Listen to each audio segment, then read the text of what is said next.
مسلمانوں، اگر آپ چاہتے ہو کہ جسمانی طور پر رمضان میں طاقت بھی آئے، رمضان میں عبادتیں بھی اچھی ہوں، اللہ اکبر۔ آج کل لوگ تنقید ڈھونڈتے ہیں رمضان میں، مولوی پر تنقید ہو جائے، کچھ دوستوں پر ہو جائے، کچھ نمازیوں پر ہو جائے، کچھ فتوی بازیاں ہو جائیں۔ خدا کی قسم، جو لوگ ان مسائل میں گھس گئے کہ فروعی مسائل میں آئے، آؤ رمضان میں بھی لوگوں کے دلوں کو تکلیف پہنچائیں، رمضان میں بھی مسائل ڈھونڈ کے لائیں کہ کس کا پاجامہ اونچا ہے، کس کا نیچا ہے، کون پیسے زیادہ لے گیا، کون کم لے گیا۔ ان بدبختوں نے اپنا رمضان بھی خراب کر لیا اور دوسرے کو اپنے حصے کی نیکیاں بھی دے دی ہیں انہوں نے۔ رمضان وہ ہوتا ہے جس کے روزے دار کی زبان سے کسی کو تکلیف نہ ہو۔ رسول کریم نے فرمایا، کہو صلی اللہ علیہ وسلم، رسول کریم نے فرمایا کہ روزہ ڈھال ہے۔ ڈھال سمجھتے ہیں تلوار کے ساتھ جو استعمال کی جاتی، فرمایا روزہ ڈھال ہے مومن کے لیے جب تک وہ اس کو پھاڑ نہ ڈالے۔ روزہ پھٹتا ہے گالی دینے سے، روزہ پھٹتا ہے کسی ماں بہن کو غلط نگاہ سے دیکھنے سے، روزہ پھٹتا ہے کسی کا دل دکھانے سے، روزہ پھٹتا ہے مکائی کرنے سے، روزہ پھٹ جاتا ہے کسی نمازی پہ تنقید کرنے سے، روزہ پھٹ جاتا ہے کسی نئے مسجد میں آنے والے کو تنگ کرنے سے، روزہ پھٹتا ہے کسی غریب سے بدتمیزی کرنے سے، روزہ پھٹ جاتا ہے حرام مال گھر میں لے جانے سے۔ جو بندہ سارا دن بھوکا رہتا ہو اور لوگوں کو تکلیف پہنچاتا ہو، اس کو غلط فہمی ہے کہ وہ روزے سے ہے، اللہ کو ایسے بندے کا روزہ قبول ہی نہیں ہے، اس کو غلط فہمی ہے۔ روزہ تو وہ ہے جو انسان کے اندر عاجزی پیدا کرے۔ جب بندہ سجدے میں جھک جائے، اس کے دل میں سے تمام برائیاں جو رشتہ داروں کے لیے ہیں، جو سکے بھائیوں کے لیے ہیں، جو عزیز و اقارب کے لیے ہیں، جو پڑوسیوں کے لیے ہیں، وہ تمام برائیاں نکل کے وہ کوڑا کرکٹ ختم ہو جائے اور لوگوں کے لیے خیر خائی کرنے والا ہو۔ رسول کریم صلی اللہ علیہ وسلم اتنے سخی تھے، صحابہ نے اس کی تشریح ایسے کی، صحابہ فرماتے ہیں کہ رمضان میں تو ایسا لگتا تھا کہ یہ ہوا کی رفتار کم ہے اور رسول کریم کی سخاوت کی رفتار زیادہ ہے۔ حضور اکرم صلی اللہ تعالی علیہ وسلم نے تعلیم فرمائی ہے رمضان المبارک کا، سمجھایا بھی ہوگا کیسا رمضان۔ رمضان اس کا ہے جو نزول قرآن کے اس مہینے میں اپنا زیادہ وقت قرآن کے لیے دیتا ہے۔ آج کل تو لوگ وقت ڈھونڈتے ہیں کہ جب دکان بند ہو جائے تو ایسی جگہ ملے جہاں ہم تراویح پڑھ لیں۔ اگر کہیں پاسپورٹ بنوانے جانا ہو تو 5 گھنٹے لائن میں لگنے کے لیے تیار ہیں، ریلوے اسٹیشن کی ٹکٹیں لینی ہو وہاں 5 گھنٹے لائن میں لگنے کے لیے تیار ہیں، اگر کہیں سنیما ہال میں جانا لمبی لائن ہے وہاں کھڑے ہونے کے لیے تیار ہیں۔ 1 گھنٹہ اگر تراویح ہو جائے تو ٹانگوں میں درد پیدا ہو جاتا ہے، اس کا مطلب ابھی دل راضی نہیں ہوا اللہ کے لیے، ابھی راضی نہیں ہوا ہے، اس کو راضی کرنے کی ضرورت ہے، اس کو قائل کرنا ہے اس بات پر۔ رمضان الکریم جو ہے وہ پوری کائنات کا سب جتنے مہینوں کے نام ہیں نا، ذی القعدہ، ذی الحجہ، یہ جتنے مہینوں کے نام ہیں یہ اہل عرب نے رکھے ہیں، اور یہ رمضان الکریم جو ہے اس کا نام اللہ کریم نے خود رکھا ہے، اللہ تعالیٰ نے خود رکھا ہے، اسے خود پسند فرمایا ہے۔ اس نام کا کوئی مہینہ نہیں تھا پہلے، اللہ تعالیٰ نے اسے کہا کہ میرا ہے۔ اور جو بندہ اللہ تبارک و تعالیٰ کے مطابق رمضان گزارنا چاہتا ہو، کچھ خرابیاں ہوتی ہیں پرانے نمازیوں میں، ہوتے تو بہت اچھے ہیں یہ، لیکن ہوتا یہ ہے کہ جب کوئی نئے نمازی آتے ہیں جو رمضانی ہوتے ہیں صرف، تو آتے ہی ان کو تانا دیتے ہیں، اچھا میاں آ گئے ہو۔ تانا دینا بری بات ہے، لوگوں کی اصلاح کرنے کی ضرورت ہے۔ یہاں ہمارے یہاں پنجاب میں ایک پنجابی بزرگ تھے، لٹھ مار بہت، تو فرماتے ہیں کہ ساڈا چودھری روزے نہیں رکھتا سی۔ مولویوں کے مسئلے اور ہوتے ہیں، اللہ والوں کے اور ہوتے ہیں، شریعت اپنی جگہ ہوتی ہے، لیکن وہ حکمت کے ساتھ، مجاہد جو ہوتا ہے وہ قوت کے ساتھ، ولی جو ہوتا ہے وہ حکمت کے ساتھ لوگوں کو راہ راست پر لاتا ہے۔ تو فرماتے ہیں کہ ہمارا چودھری جو تھا وہ روزے نہیں رکھتا تھا۔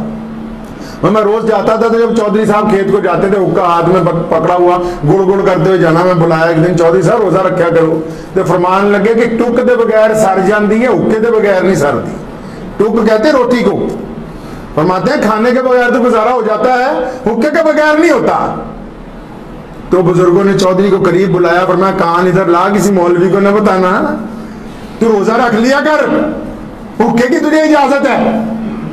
روزہ رکھ لیا کر, حکے کی اجازت ہے جو کوئی بات نہیں.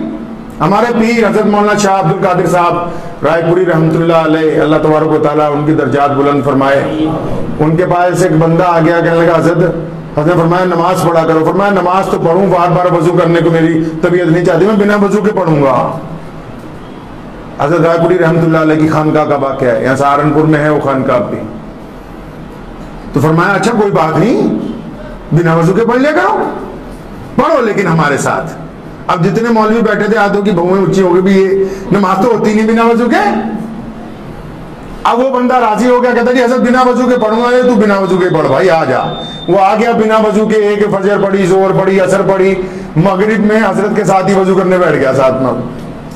کہنے لگا اب میرا دل اس بات پہ مائل ہے کہ جب وضو کر کے نماز پڑھی جاتی ہے, جب پڑھی رہا تو وضو کے ساتھ کیوں نہ پڑھوں. تو حضرت نے اسے کہا کہ نا ادھر ہے, کان ادھر لیا, ٹک چھٹ دینی ہے, حکے کڑ کڑ کری جا. تو حاجی صاحب چودھری صاحب نے صبح ہی روزہ رکھ لیا, کھانا پینا بالکل بند, حکا ہاتھ میں اور گڑ گڑ کرتے پھر رہے. حضرت فرماتے ہیں کہ تیسرے دن میں دوپہر کو نماز کے بعد درخت کے نیچے بیٹھا ہوا تھا. چودھری آیا بڑی دور سے چلتا ہوا, پورے جلال میں, روزہ رکھا ہوا ہے, حکا ہاتھ میں ہے, سلگ بھی رہا ہے, لا کے میرے پیروں میں پھوڑا. فرمایا حضرت جی جب ٹک بغیر سر جاندی ہے تے حکے بغیر بھی سر دی ہے. روزہ تو اللہ نہیں رکھنا ہے بندے نے. اور ہوتا اگر کوئی ہم جیسا فتوے باز جو کہتا نا جی نا, تو قیامت تک جہنم میں جائے گا, تیرا گزارا نہیں ہونے والا ہے, تیرا مسئلہ نہیں حل ہونے والا ہے. تیرے لیے تو حکم ہے کہ بس تو جہنم, جنت ہمارے لیے, جہنم تمہارے. وہ لوگ غلط فہمی میں ہیں, جن عبادت گزاروں کو یہ غلط فہمی ہے کہ ان کی عبادت قبول ہو رہی ہے اور وہ اعمال میں بہت اچھے, ان کو غلط فہمی ہو گئی ہے, ان کو غلط فہمی ہے, اور وہ اس غلط فہمی میں لوگوں کا دل دکھا رہے ہیں. وہ یہ نہیں سمجھتے کہ اللہ کریم جو ہے اپنے کس بندے کی کس ادا کے اوپر راضی ہو جائے, یہ اللہ کریم جانتا ہے اور کوئی نہیں جانتا ہے. آپ کو شریعت نے, کسی مسلمان کو, کسی انسان کو شریعت نے یہ حق دیا ہی نہیں کہ ہم کسی بھی آدمی کا دل دکھائیں. شریعت نے ایسا کوئی حق نہیں دیا. شریعت نے کہا ہے کہ ظالم کو پھانسی پہ لٹکا دیا جائے, شریعت نے کہا کہ چور کے ہاتھ کاٹ دیے جائے, لیکن ان لوگوں کے جن کو شریعت نے کہا کہ یہ انسانوں کے لیے نقصان دے, لیکن عام انسانوں کے لیے ایسا کوئی حکم نہیں آیا کہ آپ لوگوں کے دلوں کو تکلیف پہنچاتے پھر نماز کی نیت باندھ لیں. آپ آ جائیں گھر سے لڑائی کر کے بیوی کے ساتھ کہ میرا تو روزہ بڑا افضل ہے. کون سا مولوی کہتا ہے کہ روزہ افضل ہے؟ یہ ماں باپ کی نافرمانی کرنے والے کا روزہ کیسے ہو سکتا ہے؟ یہ مسئلہ سمجھائے کس نے؟ جس کا پڑوسی اس سے راضی نہیں ہے اور پڑوسی سے لگاتار دشمنیاں رکھ رہا ہے, پڑوسی کا نقصان کرنے کی سارا دن سازشیں کرتا ہے, ڈرامے بازی کر رہا ہے روزہ رکھ کے. سڑک پہ چلتا ہے, 50 عورتوں کی گندی نگاہ سے دیکھتا ہے, زنا کا ارادہ بناتا ہے, لطف اندوز ہوتا ہے. کون کہتا ہے اس کا روزہ ہے؟ کون رہا ہے اس کا روزہ ہے؟ یہ کس نے کہا کہ اللہ نے ہم کو بھوکے رکھنا اللہ کا مقصد ہے؟ ہمیں بھوکا اس لیے رکھا گیا کہ کچھ تبدیلی آئے جسم میں, آپ کو پتہ لگے کچھ الگ کر رہے ہیں ہم. آپ کو احساس ہو کہ غریب جب سارا سال بھوکا رہتا ہے اس کی حالت کیا ہوتی ہے. بھوکا اس لیے اللہ کریم نے رکھا کہ جسم میں تبدیلی آئے, بندے کو پتا ہو کہ آج میں عام انسانوں سے الگ ہوں, میں کچھ الگ ہٹ کے کر رہا ہوں, اور پھر اس کو احساس ہو کہ غربت والوں کے ساتھ کیا معاملہ ہوتا ہے. ایک صاحب پہنچے اللہ والوں کے پاس, کہنے لگے جناب میں تو بڑا خوش ہوں, آج سے میں جنگل میں جاؤں گا, اللہ اللہ کروں گا. اللہ والوں نے کہا کہ رسول کریم کا حکم ہے, میرے نبی علیہ السلام کا حکم ہے کہ کوئی مسلمان 24 گھنٹے کسی مسجد میں بیٹھ کے, جنگل میں بیٹھ کے, صرف 24 گھنٹے نہیں ساری زندگی اگر چاہے کہ اللہ اللہ کروں, اللہ کریم نے منع فرمایا, رسول کریم نے منع فرمایا. فرمایا اللہ کریم کا حکم ہے کہ نماز بھی پڑھو, ماں باپ کی خدمت بھی کرو, نماز بھی پڑھو, بچوں کا خیال بھی رکھو, نماز بھی پڑھو, پڑوسیوں سے محبت کرو, نماز بھی پڑھو, دنیا داری کے اندر بھی مقام پیدا کرو. اللہ کریم کا حکم ہے کہ نماز بھی ادا ہوگی, میدان جنگ میں بھی اتریں گے. اللہ کریم کا حکم ہے کہ نماز بھی پڑھیں گے, غریب کا بھی ساتھ دیں گے. فرمایا تو نے کیسے سمجھ لیا؟